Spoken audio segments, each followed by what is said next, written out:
अस्सलाम वालेकुम students, my self Muzaffar sir. और कल हम लोगों ने आपका जो चैप्टर है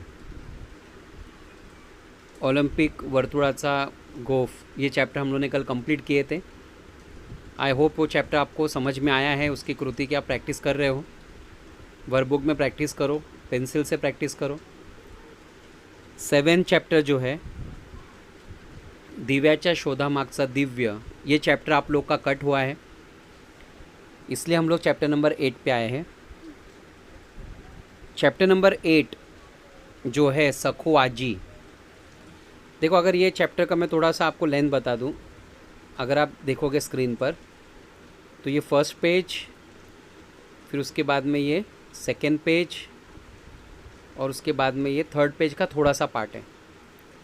बट स्टूडेंट्स, ये जो चैप्टर है ये मैं इसको हाफ करके पढ़ाऊँगा, बिकॉज़ ये चैप्टर में ना थोड़े मीनिंग्स बहुत ज़्यादा हैं, क्योंकि इस चैप्टर के अंदर थोड़ा सा ना गाउठी लैंग्वेज यूज़ किया हुआ है मराठी के अंदर, और कुछ ऐसे वर्ड्स हैं जिसको मुझे एक्सप्लेन करना होगा।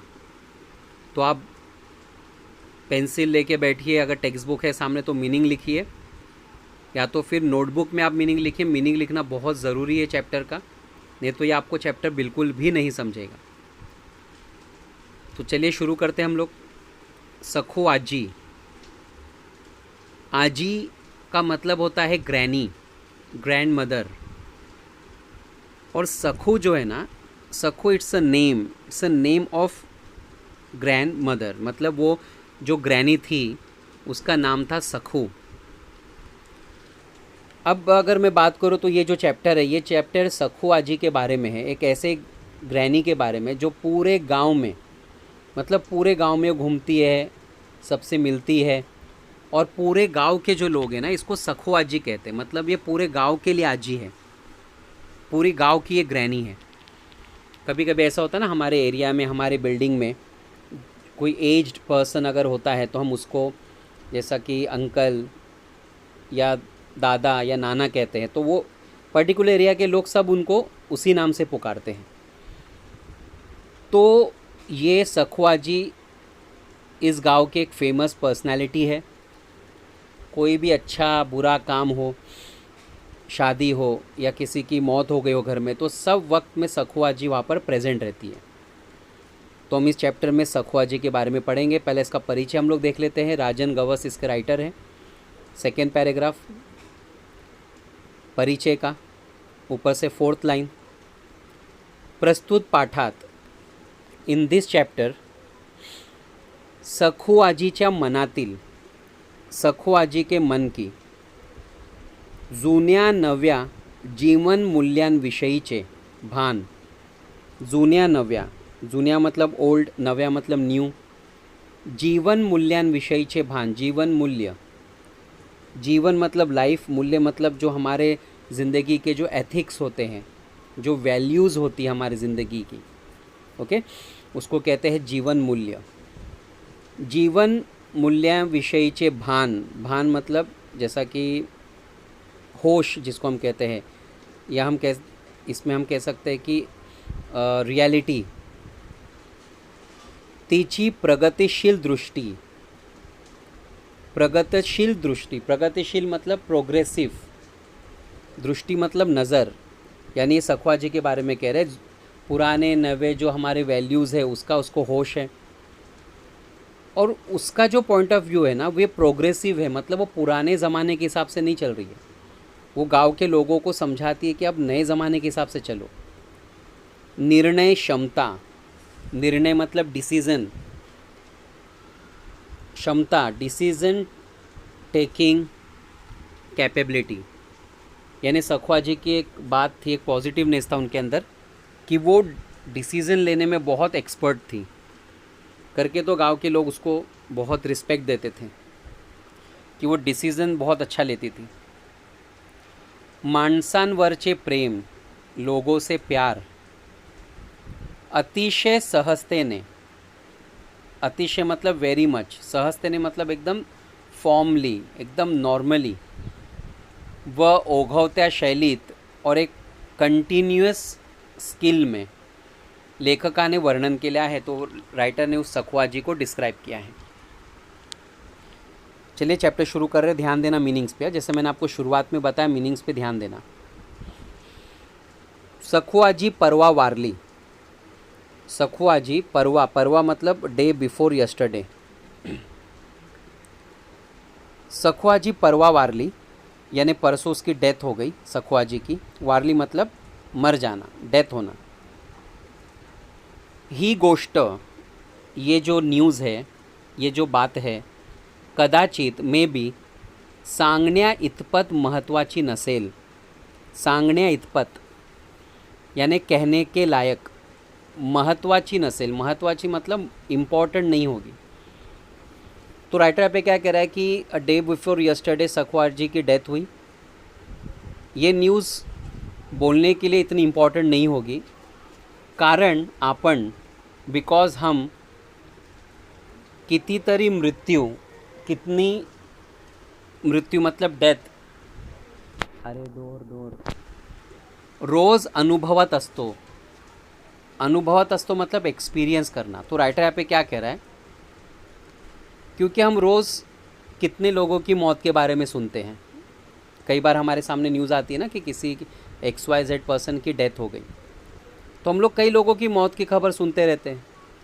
तो सखुआजी मर गई, ये बहुत बड़ी न्यूज़ नहीं थी, ये ब्रेकिंग न्यूज़ नहीं थी जैसा चैनल पे चलाने के लिए कि ब्रेकिंग न्यूज़ सखुआजी की डेथ हो गई। तो राइटर कह रहा है कि ऐसे रोज़ हम किसी ना किसी की मौत की खबर सुनते हैं, पण सखुआजी मरण पावली, लेकिन सखुआजी की डेथ हुई, याला विशेष महत्त्व काय, इसमें क्या खास बात है। असा प्रश्न, ऐसा क्वेश्चन कोणीही उपस्थित करू शकेल। कोई भी अराइज कर सकता है। उपस्थित करू शकेल मतलब अराइज करना। तो ऐसा क्वेश्चन कोई भी पूछ सकता है ना कि भाई लोग रोज़ इतने लोग मरते हैं, तो सखुआजी के मरने में कौन सी बड़ी बात है? क्या बहुत बड़ी वो फेमस पर्सनालिटी थी? क्या कोई एक्ट्रेस थी, है ना? या कोई मतलब एक पॉलिटिकल पार्टी में थी, कोई फेमस? याबाबत मला काहीही म्हणायचे नाही। राइटर कह रहा है कि इस बारे में मुझे कुछ नहीं कहना है। तरीही सखुआजीचा मृत्यू, लेकिन सखुआजी की जो मौत है, मला खोलवर जखम करून गेला। खोलवर जखम करून गेला मतलब क्या? राइटर बहुत डीपली हर्ट हुआ है।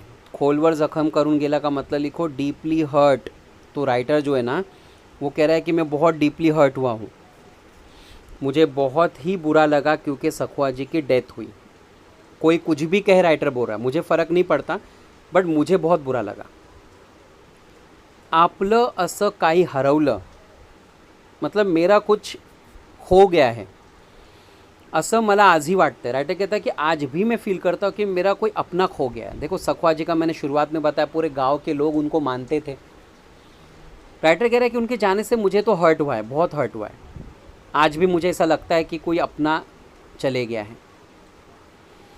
माझ्या जगण्यातलं, मेरे ज़िंदगी का एक शुभ्र निरभ्र, शुभ्र निरभ्र मतलब एक बहुत, हम ऐसा कह सकते हैं कि बहुत एक इम्पॉर्टेंट पार्ट ऑफ लाइफ, एक बहुत important part of my life, काही संपलं, कुछ ख़त्म हो गया है, अशी एक पोकळी वाढते। पोकळी का मतलब होता है कमी, लेसनेस। वो कहता है कि ज़िंदगी के अंदर एक कमी महसूस हो रही है, और उस कमी को मैं अपने वर्ड्स में डिस्क्राइब नहीं कर सकता। कौन सखुआजी? कौन थी ये सखुआजी? माझी कोण लागत होती मतलब मेरी कौन लगती है ये? कोणीच नाही, कोई नहीं मतलब इतने करीब की नहीं थी। ना माझ्या जातीची ना पातीची, ना मेरे ज़ात की ना मेरे धर्म की। राइटर कह रहा है कि मेरी कोई नहीं थी वो, ना मेरे ज़ात की, ना मेरे पात की, ना मेरे रिलेटिव, ना मेरी क्लोज़ रिलेटिव, कोई नहीं। देखो दुनिया में कुछ लोग ऐसे होते हैं जो हमारे रिश्तेदार नहीं होते, लेकिन पता नहीं उनसे एक अलग अटैचमेंट हमारा होता है। तो राइटर का अटैचमेंट ऐसी था। पण तरीही ती माझ्या जवळची होती। जवळची मतलब क्लोज, लेकिन वो मेरे बहुत क्लोज थी। रक्ताच्या माणसा इतकी, रक्ताच्या माणसा इतकी को अंडरलाइन करके लिखो, ब्लड रिलेशन। राइटर ऐसा कहता है कि मुझे ऐसा महसूस होता था कि वो मेरे ब्लड रिलेशन की है। तो स्टूडेंट्स, यहाँ पे मैंने जैसा आपको बताया कि राइटर यहाँ पे कह रहा है कि वो मेरे कोई रिलेटिव नहीं थी, ना ही मेरे क्लोज, लेकिन फिर भी ऐसा राइटर को फील होता था कि जैसे कि वो उनके ब्लड रिलेशन में हो। तो मैंने आपको जैसा बताया कि कुछ लोग हमारे रिलेटिव नहीं होते, लेकिन कुछ हमारे एरिया में से बूढ़े लोग होते हैं, बूढ़ों के साथ हमको बैठने की आदत होती है, उनसे बात करने की आदत होती है, और उनको हम लोग अपना एक फैमिली मेम्बर मानते हैं। ऐसे बहुत सारे लोग होते हैं दुनिया में जो वक्त अपना टाइम अपना स्पेंड करते हैं ऐसे बूढ़े लोगों के साथ, और फिर उनके मरने के बाद उनको बहुत मतलब बुरा लगता है। तो सखुआ जी का ऐसी था कि वो गांव में घूमती रहती थी। तो राइटर कह रहा है कि मेरा उनसे कोई ब्लड रिलेशन नहीं था। सखुआजीचं वय वर्षे 90। सखुआजीचं वय मतलब एज, वर्षे 90 मतलब 90 ईयर्स, 90। तो सखुआजी की जो एज थी ना वो 90 ईयर्स की थी। हातात काठी, हाथ में एक लकड़ी, वाकून कमान झालेलं शरीर। वाकून कमान झालेलं शरीर मतलब शरीर जो था वो बैंड हो गया था, मतलब ज़्यादा एज होने की वजह से, जैसे कि कुछ एज लोग होते हैं उनका शरीर झुक जाता है। जैसा कि आपके सामने अभी ये सखुआ जी का फ़ोटो दिया हुआ है, तो उसमें आप देखोगे तो उनके हाथ में लकड़ी है और वो कमर से झुकी हुई, क्योंकि उनकी एज बहुत ज़्यादा थी, 90 ईयर्स थी। वाकून कमान झालेलं शरीर, चेहरा सुरकुत्यांनी भरलेला। सुरकुत्यांनी, चेहरा सुरकुत्यांनी भरलेला मतलब व्रिंकल्स, उनके चेहरे पर बहुत सारी व्रिंकल्स थी। तो एज होने की वजह से उनके चेहरे पे बहुत सारी व्रिंकल थी। सखुआजी गल्लीतून जाताना कोणी सहज म्हटलं। अब राइटर बता रहे कि सखुआजी जब वहाँ से गुजरती थी तो कोई भी बोलता था, सहज मतलब नॉर्मली, आजी कुठं चाललीस। आजी मतलब ग्रैनी है ना, कुठं चाललीस मतलब आप कहाँ जा रही हो, मतलब एक नॉर्मल क्वेश्चन। सखुआजी जब कहीं से गुजरती थी तो कोई भी बोलता था कि दादी आप कहाँ जा रही हो। तर लगेच उत्तर, लगेच उत्तर मतलब इंस्टेंटली आंसर मिलता था। कुठे जातोय बाबा मतलब मैं कहाँ जा रही हूँ। म्हातारा माणूस, म्हातारा माणूस मतलब मैं एज्ड हो गई हूँ, बहुत एज हो गई है, कहाँ जाऊँगी। अब वो स्टेटमेंट बोलती थी कि हाडं गेली वड्याला, बघा माझ्या मड्याला। तो देखो मैं आपको पहले ही बताया कि इसमें कुछ मराठी जो गावठी वर्ड है वो यूज़ किए गए हैं, तो अब इसके मीनिंग्स आपको लिखना बहुत ज़रूरी है, तो समझेगा नहीं, उसको थोड़ा समझाना भी मुझे। तो मतलब सखुआ जी की एक स्पेशलिटी ये थी कि जब भी वो बात करती थी तो कविता में यानी पोयम में, और उनकी वो मराठी ज़्यादा किसी को जल्दी समझ में नहीं आती थी। तो अब एक जन ने पूछा कि आप कहाँ जा रहे हो, तो बोले कि मैं एक बूढ़ी औरत, कहाँ जाऊँगी। तो उसने क्या जवाब दिया था कि हाडं गेली वड्याला, बघा माझ्या मड्याला। तो हाडं गेली वड्याला, बघा माझ्या मड्याला। हाडं का मतलब क्या होता है, पहले ये ध्यान दो, हाडं मतलब होता है बोन्स, बोन्स को कहते हैं। ओके, हाडं गेली वड्याला, वड्याला मतलब शमशान घाट जो होता है, शमशान घाट को कहते हैं वड्याला। तो शमशान घाट जहाँ पे जो नॉन मुस्लिम्स जो हमारे ब्रदर एंड सिस्टर्स होते हैं उनकी डेथ होने के बाद उनको वहाँ पे जलाया जाता है, तो वड्याला मतलब शमशान घाट। बघा माझ्या मड्याला, और मड्याला मतलब जो प्रेत मतलब जो डेड बॉडी होती है उसको कहते हैं। तो उनका आंसर क्या आता था, मैं फिर पढ़ रहा हूँ कि हाडं गेली वड्याला, बघा माझ्या मड्याला। तो उनका कहने का ये मतलब होता था कि मेरी जो हड्डियाँ है वो ऑलरेडी पहले शमशान घाट में पहुँच चुकी हैं, अभी तुम सिर्फ मेरे प्रेत को मतलब मेरे शरीर को या मेरी भूत को, प्रेत भूत को भी कहते हैं है ना, डेड बॉडी को भी कहते हैं। तो वो कहते हैं कि अभी तुम सिर्फ मेरे मतलब डेड बॉडी को देख रहे हो, मतलब तुम मेरे सिर्फ भूत को देख रहे हो, मेरी हड्डियाँ तो ऑलरेडी पहले से शमशान घाट में पहुंच चुकी है। तो ये एक वे था उनका कन्वर्सेशन करने का। ओके, म्हातारी काय बोलते हे सगळ्यांना समजायचं असं नाही। तो ये बूढ़ी औरत क्या बोल रही है ऐसा नहीं था की सबको समज में आए, पण प्रत्येकजण तिच्याशी बोलण्याचा प्रयत्न करतो, लेकिन हर कोई उससे बात करने की कोशिश ज़रूर करता था। अब जैसा ये स्टेटमेंट है, इससे कई लोगों को इनकी बातें समझ में नहीं आती थी, लेकिन फिर भी लोगों को लगता था कि हम इनसे बात करें। म्हातारी प्रत्येकाशी बोलते, और ये बूढ़ी औरत हर एक से बात करती है। मला सखुआजी नेहमीच एक कविता वाटे। राइटर कह रहा है कि सखुआजी मुझे हमेशा एक पोएम लगती थी, यानी राइटर कह रहा है कि वो हर बात पोएम में ही बोलती थी। तो राइटर कहता है कि वो सखुआजी मुझे एक पोएम से कम नहीं लगती थी। ती कवितेत बोलते, वो पोएम में बात करती है। कवितेत जगते, पोएम की दुनिया में जैसे वो जी रही है। तिच्या इतकं प्रचंड भाषिक ज्ञान, राइटर कह रहा है कि उसके इतना प्रचंड, प्रचंड मतलब ह्यूज, और भाषिक ज्ञान, भाषिक ज्ञान मतलब जिसको मराठी में कहते हैं कि भाषेविषयी सखोल माहिती, जिसको हम इंग्लिश में कहेंगे in depth knowledge of language, यानी उसको मराठी लैंग्वेज की इन डेप्थ नॉलेज थी। अब देखो ना, ये जो वर्ड्स यूज़ हुए हैं वड्याला मड्याला, तो ये मराठी है, लेकिन इन डेप्थ नॉलेज जिसको है उसी को समझेगा। ओके, कवितेत जगते, पोएम की दुनिया में ही जीती है। तिच्या इतकं प्रचंड भाषिक ज्ञान मला कोणाकडे दिसत नाही। राइटर कह रहा है कि उसकी तरह इन डेप्थ नॉलेज मुझे दुनिया में कहीं पर भी दिखाई नहीं देता, क्योंकि ये नॉलेज मतलब वो किसी से उसको कंपेयर नहीं कर सकता, ऐसा राइटर यहाँ पे बोल रहा है। ओके, तो आई होप इतना तो आपको समझा होगा ना पैराग्राफ। ठीक है, चलो नेक्स्ट पैराग्राफ देखते हैं स्टूडेंट्स। अब सखुआजी सहज बोलायला लागली। सखुआजी सहज बोलायला लागली, सहज मतलब नॉर्मली। तो जब वो नॉर्मली बोलने लगती थी तरी एक कविताज बोलायची, उस वक्त भी वो पोएम ही बोलती थी, मतलब नॉर्मल कॉन्वर्जेशन भी उसका पोएम जैसा ही होता था। ओके, मतलब नॉर्मल कन्वर्जेशन जैसा कि नॉर्मल अगर कोई किसी से बात कर रहा है तो वैसी ही।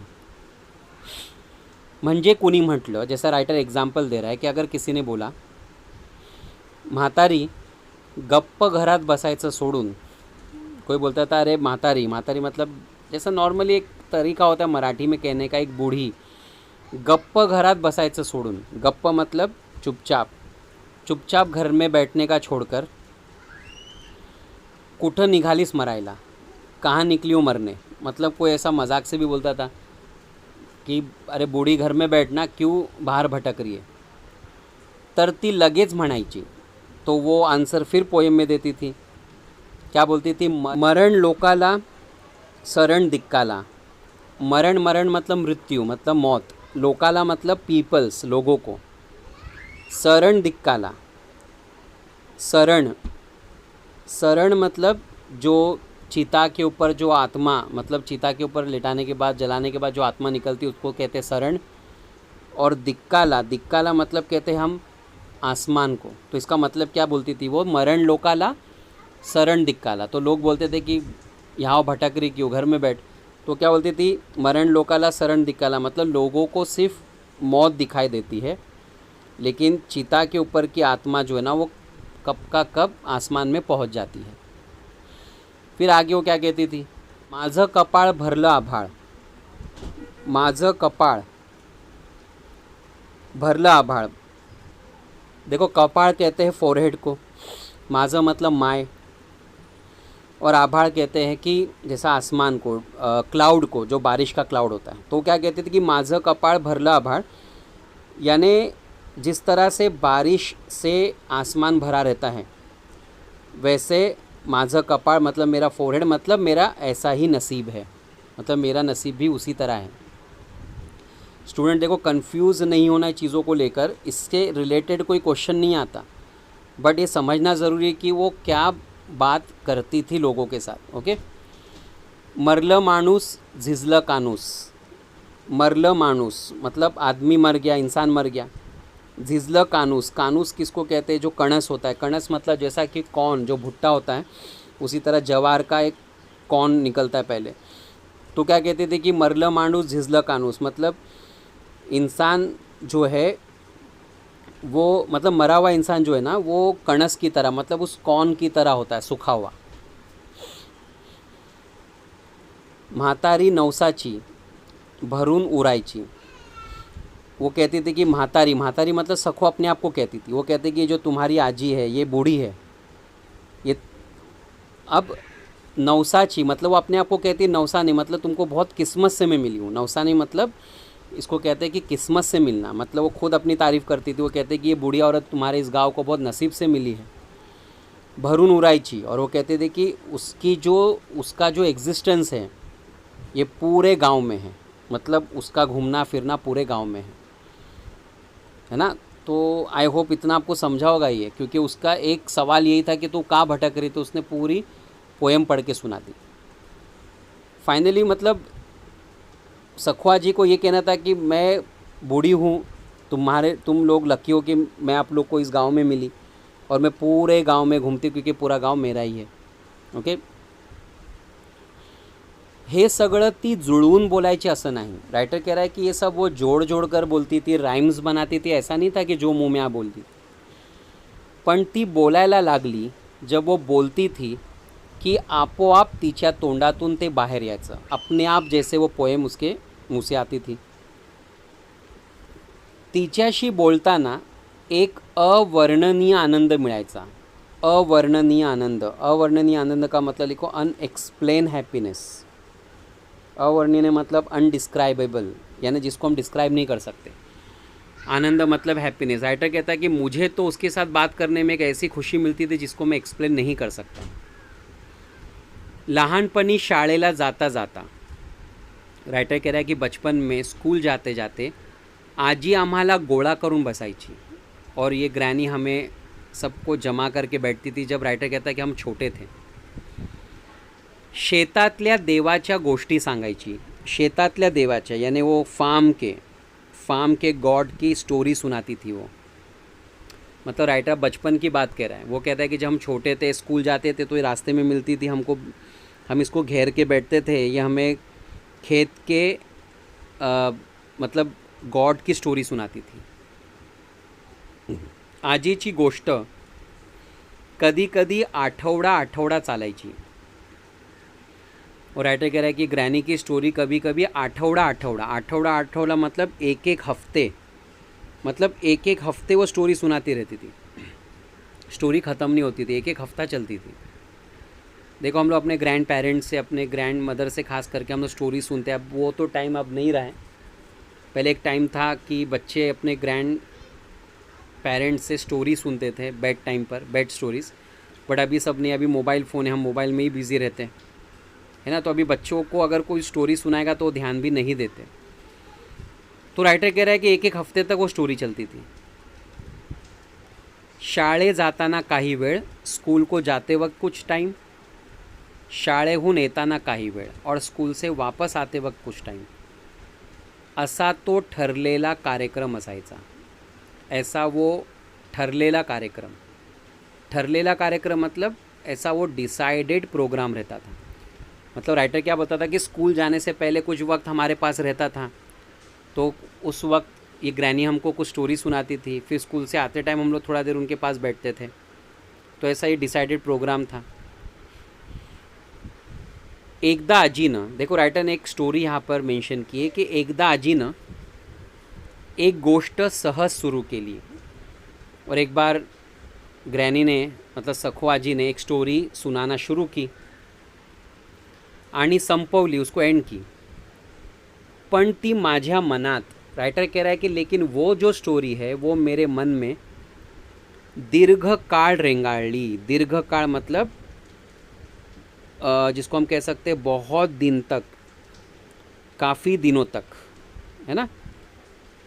तो राइटर कह रहा है कि कई दिन तक मेरे दिमाग में वो स्टोरी रही। तो कुछ स्टोरी ऐसी होती है जो हम लोग कभी चाइल्डहुड टाइम में सुनते हैं तो बड़े होने तक हमको स्टोरी याद रहती है ना। आई होप आपको समझ में आ रहा है स्टूडेंट। तो क्या कह रही वो, मतलब राइटर कह रहा है कि वो स्टोरी उसने सुनाई ख़त्म करी, लेकिन वो कई सालों तक मेरे दिमाग में रही। आजी म्हणाली मतलब वो स्टोरी क्या थी, शेतात एक सांप होता। तो उसने बोली कि एक फील्ड में एक स्नेक था, त्याचा माणूस झाला. देखो थोड़ी स्टोरी आप ध्यान देना. मतलब उसने क्या बोली कि वो जो स्नेक है वो एक पर्सन में कन्वर्ट हो गया. त्याला पंख फुटले. पंख फुटले मतलब उसको फेदर्स आए उस इंसान को. तो समुद्रावर गेला. वो एक समुंदर के ऊपर चला गया. 4 तप तपश्चर्या केली. 4 तप. देखो तप, एक तप मतलब 12 वर्ष, मतलब पीरियड ऑफ 12 ईयर्स. ध्यान देना, एक तप मतलब 12 ईयर्स. तो 4 तप मतलब 12 इंटू 4, 48 ईयर्स है ना. 12 4 ज़ा 48.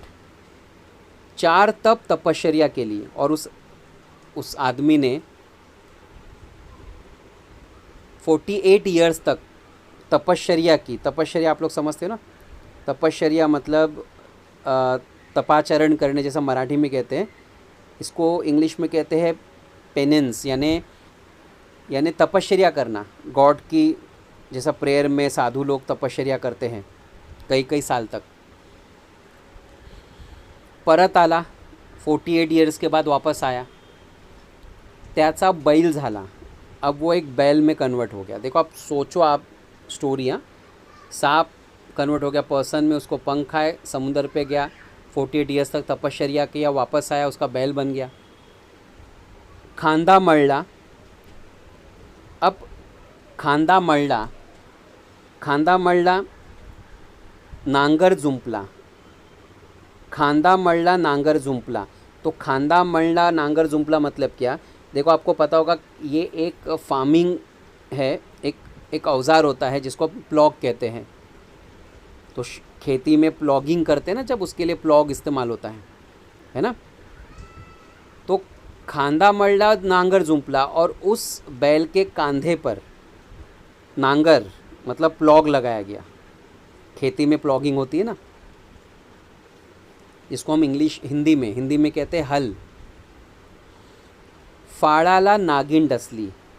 फाड़ जो ब्लेड होता है प्लॉग का, समझ में आ रहा है आपको. जो प्लॉग का जो ब्लेड होता है उसको कहते हैं फाड़. ठीक है. नागिन डसली. नागिन सांप. डसली मतलब काटना.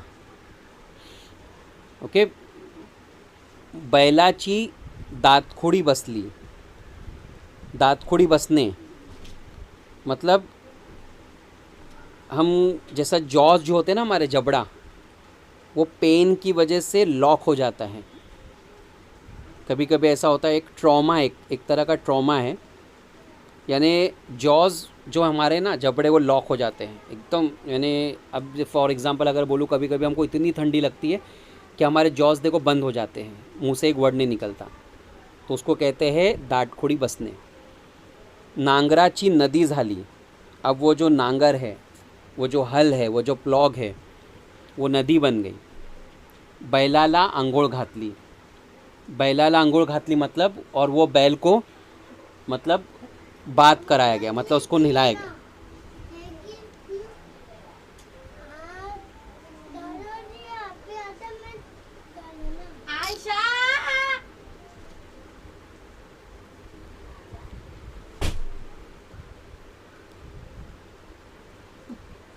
नहीं यार, तुम बाहर नहीं रुकते ना इन लोग के पास. तुम्हारी माँ में बैलाला आंघोळ घातली. बैलाला आंघोळ घातली मतलब वो जो रिवर है, उसका जो वाटर है, वो बैल को उससे स्विमिंग कराया गया.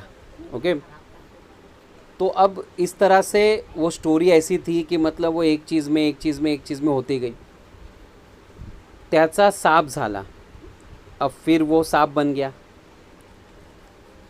नागिनीला घेऊन पळाला, और वो नागिन को लेके भाग गया. देखो ये स्टोरी जो मैंने आपको बताया, आप थोड़ा समझ सकते हो कि कहाँ से एक स्टोरी स्टार्ट हुई, कहाँ पे जाकर वो एंड हो गई. तो अब ऐसे स्टोरीज़ वो सुनाती थी जो एक एक हफ्ते तक वो ख़त्म नहीं होती थी, है ना. हे सांगताना आजीच्या चेहऱ्यावरचे बदलणारे भाव.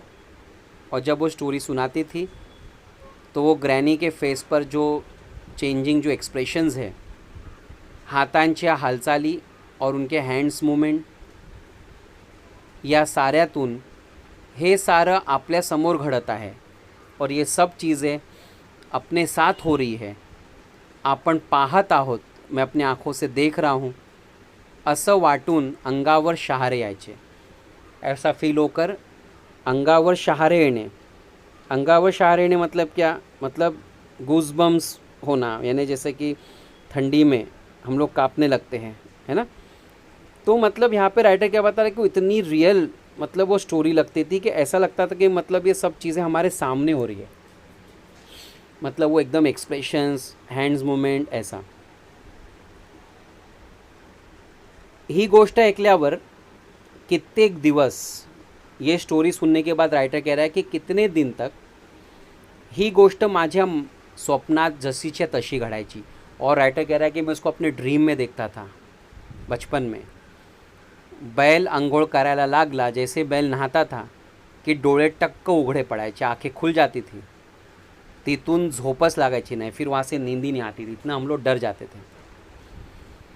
कधी तरी आपल्या स्वप्नातला साप कभी अपने ड्रीम का जो स्नेक है नागिन घेऊन जाईल और वो नागिन लेके चले जाएगा आणि आपल्याला हे स्वप्न पडायचं बंद होईल असं वाटायचं.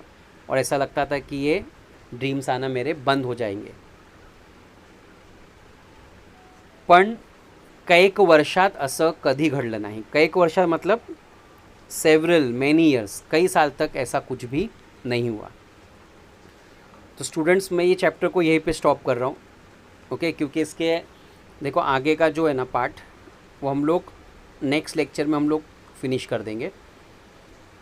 तो शुरुआत में जहाँ तक अभी मैंने पढ़ा है ना, वहाँ तक थोड़ा सा है, थोड़े मीनिंग ज़्यादा है, थोड़ा एक्सप्लेनेशन है. हमने एक स्टोरी भी देखी, वो स्टोरी कितनी अजीब थी, बहुत डिफरेंट थी. तो ये सखुआ जी का एक स्टाइल था बात करने का, एक गाँवठी लैंग्वेज तरीका था. तो ये सब हम लोगों ने चैप्टर में देखे. तो 1 से 2 बार मतलब अगर नहीं समझा तो आप इसको प्लीज़ रिवाइंड करके देखना, क्योंकि चैप्टर थोड़ा सा मतलब कंफ्यूजिंग है अगर आप बराबर से ध्यान नहीं दोगे तो. अगर आपने बराबर ध्यान दिया तो फिर कोई प्रॉब्लम नहीं, आपको समझ में आ जाएगा. 1 से 2 बार इसको आप रिवाइंड करके देखो. तो ये चैप्टर में जैसा मैंने आपको बताया, सखुआ जी एक ऐसी ग्रैनी है जो पूरे गांव में मतलब फेमस है, एक फेमस पर्सनालिटी करो. गांव में अच्छे बुरे काम के लिए इनको याद किया जाता है. राइटर ने बोला कि किसी की मौत होने पर इतना गम नहीं होता जितना मुझे इसके मौत पे हुआ.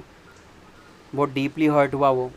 फिर उसने बताया कि लोगों के साथ जब भी वो बात करती थी तो पोएम में ही बात करती थी. उसका हमने एग्जाम्पल देखा. तो कई लोग इनसे दूर भागते थे, कई लोग जानबूझ के बात करते थे, क्योंकि हर आंसर इसका पोएम में होता था. फिर उसने राइटर को एक स्टोरी सुनाई थी, हमने पढ़ा कि क्या स्टोरी थी, है ना, कि सांप से शुरू हुई, फिर सांप में आके वो स्टोरी एंड हो गई. राइटर को कई दिन तक वो स्टोरी याद रही. वो बचपन में नींद में से उड़ जाता था डर के मारे, फिर उसको नींद नहीं आती थी. ठीक है, तो 1 से 2 बार आप इसको रिवाइंड करके सुन लेना. आई होप यहाँ तक ये चैप्टर समझ में आया है. इंशाल्लाह अगले लेक्चर में मिलते हैं. Till then goodbye, take care, अल्लाह हाफिज़.